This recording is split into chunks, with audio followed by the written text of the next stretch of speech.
প্রিয় এইচএসসি শিক্ষার্থীরা, গোল্ডেন পয়েন্টের পক্ষ থেকে তোমাদের সবাইকে স্বাগতম। আজকে আমরা রাজশাহী বোর্ড 2025 সালে সমাসে যে প্রশ্নটি এসেছিল সেই প্রশ্নের উত্তর দেওয়ার চেষ্টা করব।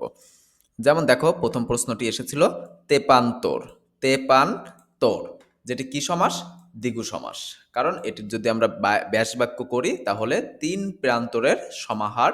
দ্বিগু সমাসে শেষে সমাহার বা সমষ্টি যুক্ত থাকে এবং পূর্বপদে সংখ্যাবাচক পদ যুক্ত হয়। এরপরে প্রশ্নটি দেখো, জলচর।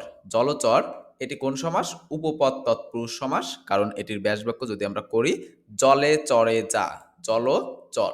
উপপদ তৎপুরুষ সমাসে এই উপপদ তৎপুরুষ সমাসে আমাদের ক্রিয়া যুক্ত হয়। কি যুক্ত হয়? ক্রিয়া যুক্ত হয়। এরপরে দেখো, উদ্বেল এটা কি সমাস? অব্যয়ীভাব সমাস, যেটা বেলাকে অতিক্রান্ত।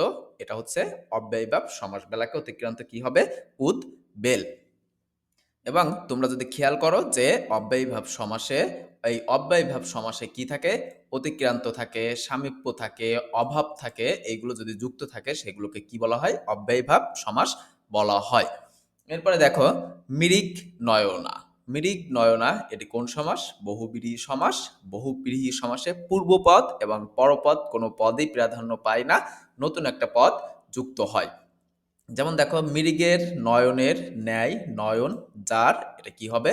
মৃগ নয়না। এবং বহুব্রীহি সমাসে শেষে যার যুক্ত হয় এবং মৃগের নয়নের ন্যায় নয়ন অর্থাৎ হচ্ছে হরিণের, হরিণের নয়নের ন্যায় হচ্ছে চোখ। হরিণের চোখের মতো যে চোখ সেটাকেই বলা হয় হচ্ছে মৃগ নয়না। কিন্তু মৃগ নয়না বলতে কি বোঝানো হচ্ছে? অন্য একজন নারীকে বোঝানো হচ্ছে।